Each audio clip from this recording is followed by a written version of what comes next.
আল্লাহ সুবহানাহু ওয়া তাআলা কুরআনুল কারীম সূরা শুআরা 26 নম্বর সূরা এর 80 নম্বর আয়াতের মধ্যে বলছেন, আল্লাহ সুবহানাহু ওয়া তাআলা বলছেন, ওয়া ইযা মারিদতু ফাহুয়া ইয়াশফিন। ইব্রাহিম আলাইহিস সালাম বলছেন যে আমি যখন অসুস্থ হই তখন আল্লাহ আমাকে সুস্থতা দান করেন। তাহলে তিনি নিজে বলছেন যে আমি যখন অসুস্থ হই তখন আল্লাহ আমাকে সুস্থ করেন। তাহলে আমি অসুস্থ হই, এই অসুস্থ হওয়াটাকে তিনি নিজের দিকে নিসবত করছেন। আর সুস্থতা দানকারী আল্লাহ সুবহানাহু ওয়া তাআলা, এটা তিনি ঠিক রেখে বলছেন যে আল্লাহ আমাকে সুস্থতা দান করেন। তাহলে আপনি আমি অসুস্থ হই, সুস্থ থাকি, এটা আল্লাহ সুবহানাহু ওয়া তাআলা করে থাকেন। অথচ এই অসুস্থ অবস্থাতেই আমরা অনেক সময় আল্লাহ সুবহানাহু ওয়া তাআলাকে গালিগালাজ করি। অসুস্থতা, যে কোনো ধরনের অসুস্থতা, রোগকে আমরা গালিগালাজ করি। অথচ এটা বান্দার জন্য একটা নিয়ামত, যেটা বান্দার গুনাহ মাফ করার জন্য যথেষ্ট, বান্দার গুনাহ মাফের জন্য। আমরা মনে করি যে একটা মানুষ সুস্থ অবস্থায় মারা গেছে মানে যে ও ঝামেলা ছিল না, অসুস্থ হয়নি, বিছানায় পড়েনি, চলে গেছে, কারো কোনো কষ্ট হয়নি, আল্লাহর মাল আল্লাহ নিয়ে নিয়েছে। এটা আমরা মনে করি না অনেকে। রাসূল সাল্লাল্লাহু আলাইহি ওয়াসাল্লাম বিরোধিতা করেছেন। তিনি বিরোধিতা করেছেন, আরে বলো কি তুমি, ওই লোকটা যদি অসুস্থ হতো এর মাধ্যমে আল্লাহ সুবহানাহু ওয়া তাআলা তার গুনাহকে ক্ষমা করে দিতেন। তাহলে আপনি খুশি হচ্ছেন, কিন্তু ওই লোকটার অসুস্থতার মাধ্যমে গুনাহ মাফ হতো, আর আপনি সুস্থ অবস্থায় চলে যাওয়াতে আপনি খুশি হলেন। তাহলে আপনি তার উপকার করলেন? আপনি তার জন্য দোয়া করেন, আমি বলছি না যে তার অসুস্থতা কামনা করেন, কিন্তু এই যে কথাটুকু আপনি বলছেন, এই কথা থেকে ফিরে আসতে হবে, এই কথা থেকে ফিরে আসতে হবে। অসুস্থতার ক্ষেত্রে বিশুদ্ধ আকীদা আপনাকে আমাকে রাখতে হবে। রাসূল সাল্লাল্লাহু আলাইহি ওয়াসাল্লাম বলেন, মা আনজালাল্লাহু দাআন ইল্লা আনজালাল্লাহু দাওয়ান। আল্লাহ সুবহানাহু ওয়া তাআলা পৃথিবীতে এমন কোন রোগ সৃষ্টি করেননি যেই রোগের তিনি ঔষধ নাযিল করেননি। এমন কোন রোগই আল্লাহ সৃষ্টি করেননি। তা আমরা যে জানি যে ক্যান্সারের কোনো অ্যানসার নাই, ক্যান্সারের কোনো চিকিৎসা নাই, তো চিকিৎসা নাই মানে ডাক্তার বিজ্ঞানী তারা বের করতে পারেনি, এটা তাদের ব্যর্থতা, কিন্তু আল্লাহ নাযিল করেছেনই করেছেন। আল্লাহ নাযিল করেছেন, আমি পাইনি, এটা আমার ব্যর্থতা, আপনি পাননি, সেটা আপনার ব্যর্থতা, কিন্তু আল্লাহ সুবহানাহু ওয়া তাআলা সেটা চিকিৎসা দিয়েছেন। আজকে পাওয়া যায়নি, হয়তো 5 বছর পরে পাওয়া যাবে, 10 বছর পরে পাওয়া যাবে, কিন্তু পাওয়া যাবেই যাবে। আল্লাহ যেটা রোগ নাযিল করেছেন সেটার ঔষধও নাযিল করেছেন। এই আকীদা আপনাকে আমাকে রাখতে হবে। দ্বিতীয় কথা হচ্ছে, সারা পৃথিবীর যত চিকিৎসক, যত বিজ্ঞানী, যত ডাক্তার রয়েছে, সবার প্রতি আল্লাহ সুবহানাহু ওয়া তাআলা এটা একটা চ্যালেঞ্জ, একটা চ্যালেঞ্জ যে তুমি পাওনি কিন্তু আল্লাহ দিয়েছেন, তুমি পাওনি এটা তোমার ব্যর্থতা, কিন্তু তোমার সময়ে কেউ না কেউ তো পাচ্ছে। সবাই যে পেয়ে যাবে এমনটা নয়, কেউ পাবে আর তারটা নিয়েই কাউকে চালাতে হবে। 2 নম্বর হচ্ছে, রোগ হচ্ছে তাকদীরের একটা অংশ, এটা আপনাকে আমাকে মানতে হবে, এটা মানতে হবে। যেমন আব্দুল্লাহ ইবনে আমর রাদিয়াল্লাহু তাআলা আনহু বলেন, রাসূল সাল্লাল্লাহু আলাইহি ওয়াসাল্লাম বলেছেন, কাতাবাল্লাহু মাকাদিরাল খালাইক ক্বাবলা আন ইয়াখলুকাস সামাওয়াতি ওয়াল আরদ বি50,000 সানাহ। আল্লাহ সুবহানাহু ওয়া তাআলা আকাশ মণ্ডলী এবং জমিন সৃষ্টি করার 50,000 বছর পূর্বে তিনি তাকদীর লিপিবদ্ধ করে দিয়েছেন প্রত্যেকটা সৃষ্টিগুলো। প্রত্যেক সৃষ্টির তাকদীর লিপিবদ্ধ করেছেন পৃথিবী সৃষ্টি করার, আসমান জমিন সৃষ্টি করার 50,000 বছর পূর্বে। তাহলে যেই রোগটা হচ্ছে এটাও ওখানেই লেখা ছিল। যার কারণে যে করোনা আপনার আমার পাশ দিয়ে চলে গেছে, আপনার আমার মধ্য দিয়ে চলে গেছে, এই করোনার সময়ও আপনাকে তাকদীর মানতে হতো। ওই সময় অনেক মানুষ বিভ্রান্ত হয়েছে। রাসূল সাল্লাল্লাহু আলাইহি ওয়াসাল্লামের হাদিসের বাস্তবতা, তিনি বলেছেন মানুষ নিয়ামাতানে মাগবুনুন ফীমা কাসীরুম মিনান নাস, দুইটা নিয়ামত রয়েছে, যে দুইটা নিয়ামতের ব্যাপারে মানুষ গাফেল, অধিকাংশ মানুষই গাফেল। তার একটা হচ্ছে সুস্থতা, আর একটা হচ্ছে অবসর সময়। সুস্থ আছে ওই সময়ে বুঝে না যে এই যে সময়গুলো যাচ্ছে, এই সময়গুলোর দাম কত। অসুস্থ হলে তখন বুঝে যে আমি যদি সুস্থ থাকতাম তাহলে এই এই কাজ করতাম। কিন্তু আবার যখন সুস্থ হয়ে যায় তখন আবার সে উল্টা পথে চলে যায়। সুস্থ সময়ের দাম সে বুঝে না। সম্মানিত উপস্থিতি, তাহলে অসুস্থতা সম্পর্কে সঠিক ধারণা আপনাকে আমাকে রাখতে হবে। সাথে সাথে এটা গুনাহ মাফের একটা মাধ্যম। এই জন্য ধৈর্য ধারণের জন্য চেষ্টা করতে হবে। ধৈর্য ধারণের জন্য চেষ্টা করতে হবে। বিখ্যাত তাবেঈ আতা ইবনে আবি রাওয়া, ইমাম আবু হানিফা রাহিমাহুল্লাহর শিক্ষক, তিনি বলছেন যে একদা আব্দুল্লাহ ইবনে আব্বাস রাদিয়াল্লাহু তাআলা বললেন যে আমি কি তোমাকে ওই একজন জান্নাতি নারী সম্পর্কে বলবো না, যে জান্নাতি নারী সম্পর্কে রাসূল সাল্লাল্লাহু আলাইহি ওয়াসাল্লাম বলেছেন? তো ঠিক আছে, অবশ্যই বলেন। তখন তিনি বললেন, একজন মহিলা এসে বলছেন যে আল্লাহর রাসূল, আমার মৃগী রোগ রয়েছে, যখন এই রোগ উঠে তখন আমার ছটফটানি শুরু হয়ে যায়, আমার পোশাক আশাক খুলে যায়, বিবস্ত্র হয়ে যায়, আপনি একটু আমার জন্য দোয়া করেন।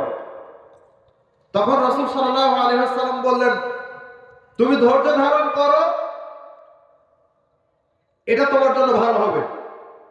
তখন তিনি বলছেন, আচ্ছা ঠিক আছে, ধৈর্য ধারণ করছি, তবে আপনি আমার জন্য দোয়া করেন যেন এই সময়ে আমার পোশাক আদি খুলে না যায়। মা বোন, ওই নারী অসুখে ধৈর্য ধারণ করে তিনি বলছেন আমার পোশাক যেন খুলে না যায়, আর আপনি রাস্তা রাস্তায় অর্ধলঙ্গ পোশাক পরে ঘুরে বেড়ান। লজ্জা শরম বলতে কিছু আছে? লজ্জা শরম বলতে কিছু আছে আপনার? আল্লাহ রাসূল সাল্লাল্লাহু আলাইহি ওয়াসাল্লাম বলেন, আল হায়া ওয়াল ঈমান কারনুন জামিআ, লজ্জা এবং ঈমান দুইটা জমাট ধরে আছে। ইদা রুফিয়া আহাদুহুমা রুফিয়াল আখার, যখন প্রথমটা চলে যায় তখন শেষটাও চলে যায়। লজ্জা যখন মানুষের মধ্য থেকে চলে যায় তখন ঈমানও চলে যায়। সহিহ বুখারীর হাদিস 6120 নম্বর হাদিস, রাসূল সাল্লাল্লাহু আলাইহি ওয়াসাল্লাম বলেন, ইন্না মিম্মা আদরাকান নাস মিন কালামিন নবুওয়াতিল উলা, প্রত্যেক নবীর কাছ থেকে তার উম্মতরা যে একটা বাণী পেয়েছে সেটা হচ্ছে ইদা লাম তাস্তাহি ফাসনা মা শিতা, যখন তোমার লজ্জা থাকবে না তখন তুমি যা ইচ্ছা তাই করতে পারো। যখন তোমার লজ্জা থাকবে না তখন তুমি যা ইচ্ছা তাই করতে পারো। জিজ্ঞাসা করে দেখেন, ও 5 ওয়াক্ত সালাত আদায় করে না, ওকে এখনই আপনি বলেন, ওয়াজ নসিহত করে আপনি শেষ করে দেন, দিয়ে বলেন যে ভাই আপনি ফজর থেকে সালাত পড়িয়েন, ও কি বলবে?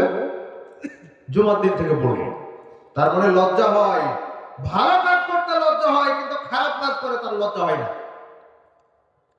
নারী রাস্তায় ঘুরে বেড়ায়, লজ্জা হয় না, কিন্তু বাড়িতে বসে থাকলে পাপ কম হবে, বাড়িতে বসে থাকলে লজ্জা হয়। রাস্তাঘাটে ঘুরে বেড়ায়, স্বামী কি মরেছে, বাবা কি মরেছে, রাস্তায় কেন আপনাকে ঘুরে বেড়াতে হবে? কে আপনাকে এই সুযোগ করে দিল? কে আপনাকে এই সুযোগ করে দিল? অথচ রাসূল সাল্লাল্লাহু আলাইহি ওয়াসাল্লামকে যখন উকবা ইবনে আমির রাদিয়াল্লাহু তাআলা আনহু বলছেন মান নাজা, আল্লাহ রাসূল জাহান্নাম থেকে বাঁচার পথ কি? তখন তিনি বলছেন আমসিক আলাইকা লিসানাক, তুমি তোমার মুখটাকে বন্ধ করে রাখো, জিহ্বাকে সংবরণ করে রাখো। পারলে ভালো কথা বলতে হবে, না হলে চুপ করে থাকতে হবে, কোনো কথা বলা যাবে না। মুখ বন্ধ থাকলে পাপ কম হবে। দুই, ওয়াল ইয়াসাকা বাইতুক, বাড়িতে অবস্থান করো। বাড়িতে অবস্থান করলে পাপ হবে না, বাইরে যেগুলো পাপ সেগুলো থেকে বাঁচা যাবে। তিন, ওয়াবিকা আলা খাতিআতিক, তুমি তোমার পাপের জন্য কান্নাকাটি করো আল্লাহর কাছে। কয়দিন কেঁদেছেন? কয়দিন কান্না করা হয়েছে? অথচ নবী রাসূল আদম আলাইহিস সালাম দীর্ঘ হায়াত পাওয়ার পরেও জান্নাতের মধ্যে আল্লাহ বলেছেন যে ওয়ালা তাকরাবা হাযিহিস শাজারা, জান্নাতের মধ্যে এত নিয়ামত আল্লাহ দিলেন, খাও, যেখানে ইচ্ছা সেখানে যাও, যা ইচ্ছা তাই খাও, কিন্তু ওয়ালা তাকরাবা হাযিহিস শাজারা, ওই গাছের কাছে যাও না। জান্নাতের মধ্যে নিষিদ্ধ গাছ রয়েছে কথা নয়, তবে আল্লাহ পরীক্ষা করছেন। আল্লাহ নিজ হাত দিয়ে সৃষ্টি করলেন, আল্লাহ সবকিছু শিক্ষা দিলেন। আল্লামা আদম আল আসমাআ কুল্লাহা, আল্লাহ ফেরেশতা দিয়ে সিজদা করিয়ে দিলেন, জান্নাতের মধ্যে রাখলেন, স্ত্রী দিলেন, এত নিয়ামত আল্লাহ দিলেন। এবার আল্লাহ পরীক্ষা নিচ্ছেন যে তুমি কি করো। এক পর্যায়ে ওই গাছ পর্যন্ত যাওয়া হলো।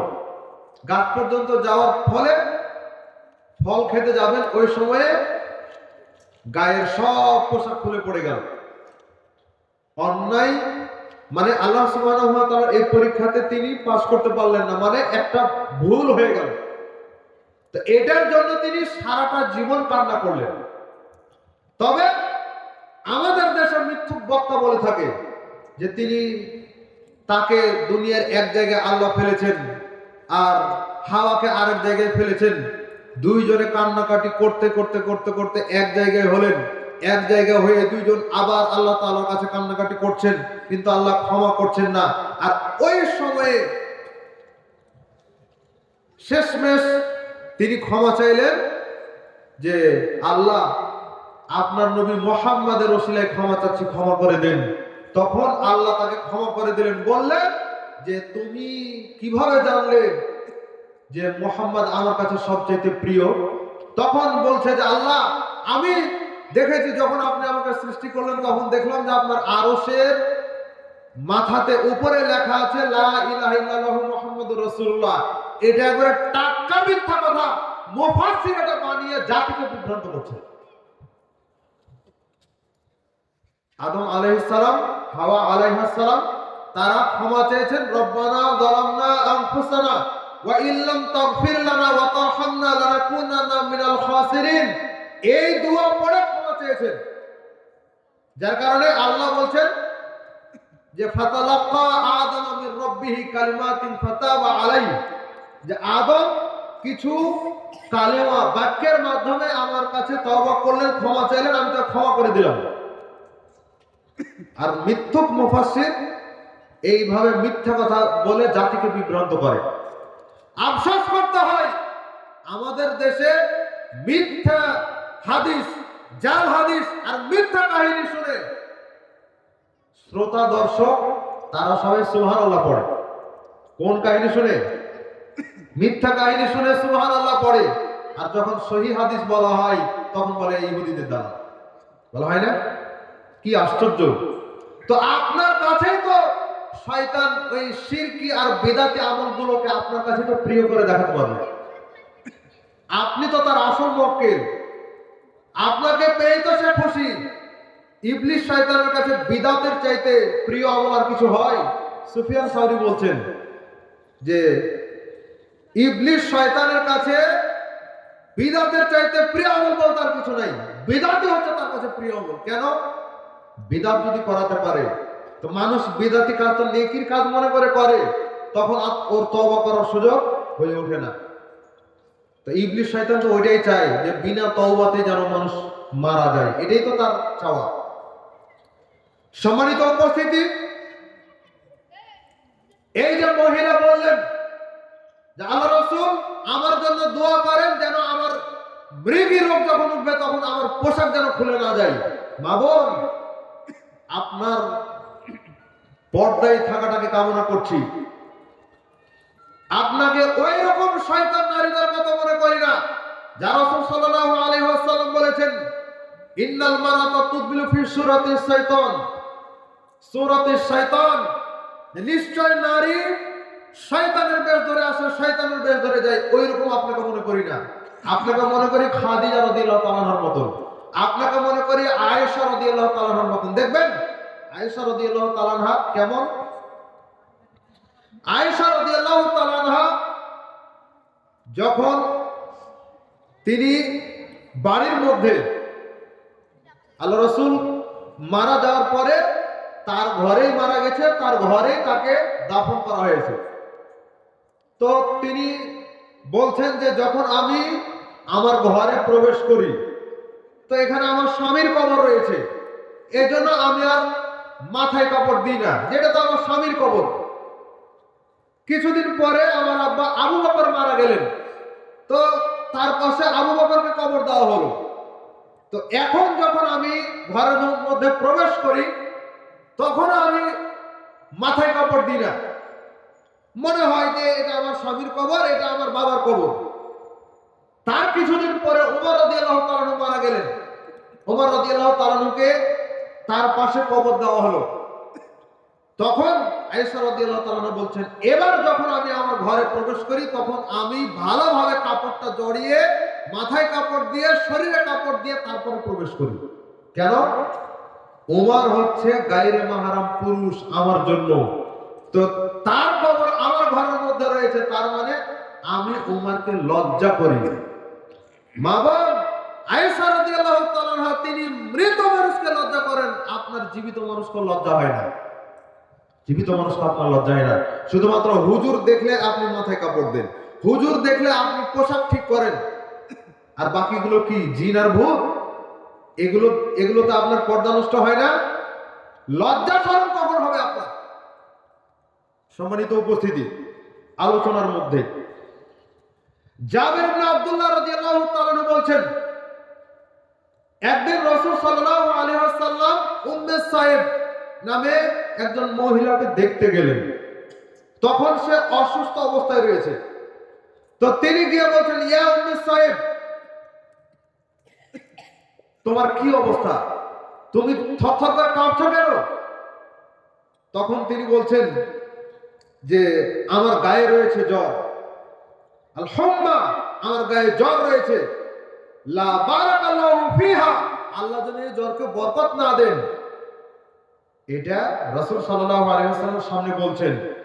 তখন আল্লাহ রাসূল বলছেন যে উম্মে সাহেব, লা তাসুবিল হুম্মা, খবরদার জ্বরকে গালি দিও না। ওই মহিলা কি বলেছে? লা বারাকাল্লাহু ফিহা, আল্লাহ যেন জ্বরকে বরকত না দেন। এই শব্দটাকে আল্লাহ রাসূল বলছেন লা তাসুবি হুম্মা, জ্বরকে গালি দিও না। আর আমরা কি বলি? খারাপ জ্বর, আবহাওয়া খারাপ, তাই বিভিন্ন রকম ভাবে আমরা রোগকে গালিগালাজ করি। এটা খুব খারাপ অসুখ, তো ডাক্তার নিজেও বলে। তো ডাক্তার যেখানে বলে সেখানে ডাক্তারের যেগুলো রোগী সেগুলো তো বলবেই, ও তো কিছু জানে না।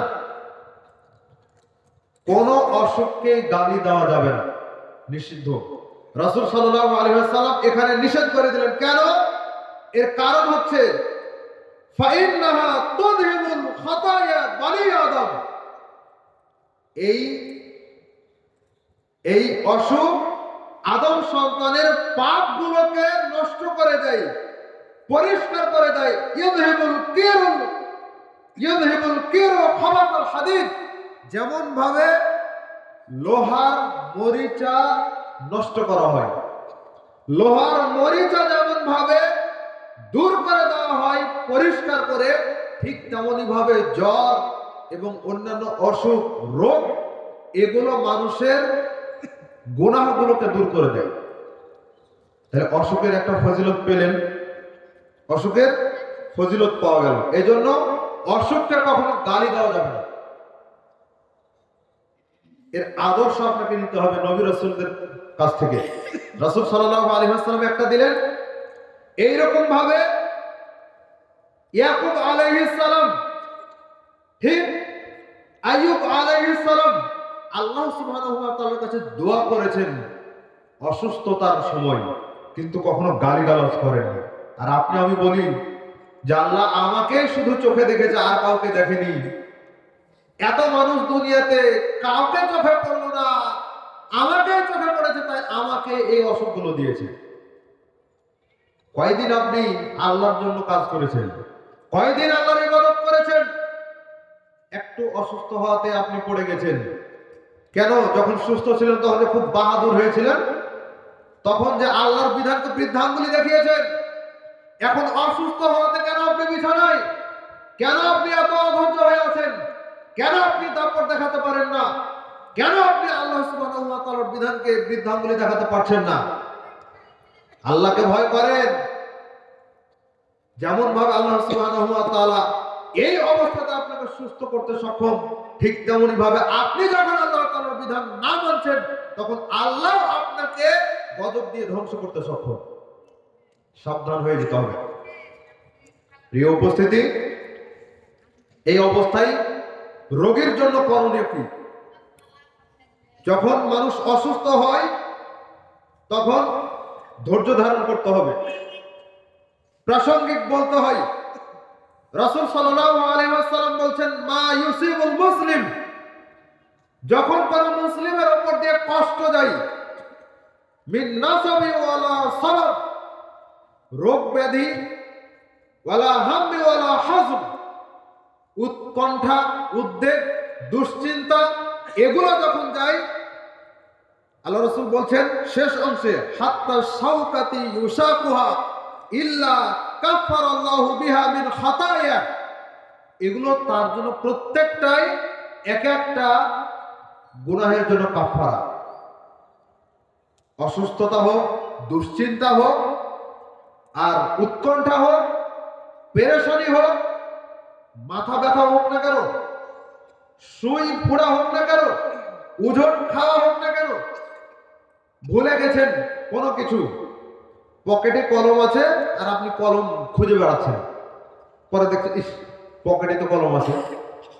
হাতে কোনো কিছু নিয়ে আছেন আর ওটাকে আপনি খুঁজে বেড়াচ্ছেন, হয় না এরকম? তো এই যে সামান্য কয়েক সেকেন্ডের মধ্যে আপনার মনে পড়ে গেল, এই কয়েক সেকেন্ড আপনি যে দুশ্চিন্তা বোধ করেছেন, এটার জন্য আল্লাহ সুবহানাহু ওয়া তাআলা আপনার জীবনের গুনাহগুলো ক্ষমা করে দেবেন। তার এত বড় ফজিলত। হাদিসে কুদসির মধ্যে রাসূল সাল্লাল্লাহু আলাইহি ওয়াসাল্লাম বলেছেন, আল্লাহ তাআলা বলেছেন হাদিসে কুদসির মধ্যে যে ইযা তালাইতু আবদাম মিন ইবাদি মুমিনান, যখন আমার কোন বান্দাকে আমি রোগাক্রান্ত করি, ফাহামিদানি, আর সে আমার শুকরিয়া আদায় করে, তো আমি তাকে করে দিই সেই দিনের মতো যে দিন তার মা তাকে জন্ম দিয়েছে। তার মানে একদিনের 0 দিনের বাচ্চা, সে যেমন নিষ্পাপ, অসুস্থ অবস্থায় আল্লাহ সুবহানাহু ওয়া তাআলার শুকরিয়া আদায় করলে আপনিও তেমন নিষ্পাপ হয়ে যাবেন। এত বড় ফজিলত কার জন্য? মুসলিম ব্যক্তির জন্য। কোন অমুসলিম যদি অসুস্থ হয় তো সে এই ফজিলত পাবে না, কারণ তার অ্যাকাউন্টই নাই, সে ইসলামই নাই তার, যার কারণে সে এই ফজিলত পাবে না। কিন্তু মুসলিম ব্যক্তি যদি ধৈর্য ধারণ করে, আল্লাহর শুকরিয়া আদায় করে যে আল্লাহ আমাকে যে অসুখ দিয়েছে, তবু আমি আল্লাহর শুকরিয়া আদায় করছি, কেন আল্লাহ তো আমাকে এর চাইতে বড় অসুখ দিতে পারতেন, হতো নাকি? তাহলে এখন যে আল্লাহ সুবহানাহু ওয়া তাআলা বড় কোনো অসুখকে প্রতিরোধ করিয়ে দিলেন ছোট অসুখ দিয়ে, আলহামদুলিল্লাহ, আল্লাহ শুকরিয়া। কেউ আপনাকে জিজ্ঞাসা করছে কেমন আছেন, তা আপনি বলছেন আলহামদুলিল্লাহ, আল্লাহ শুকরিয়া। আল্লাহ সুবহানাহু ওয়া তাআলা গুনাহগুলোকে ক্ষমা করে দেবেন। অন্তত অন্তরে এই নিয়তটা রাখবেন তো ইনশাআল্লাহ। আল্লাহ সুবহানাহু ওয়া তাআলা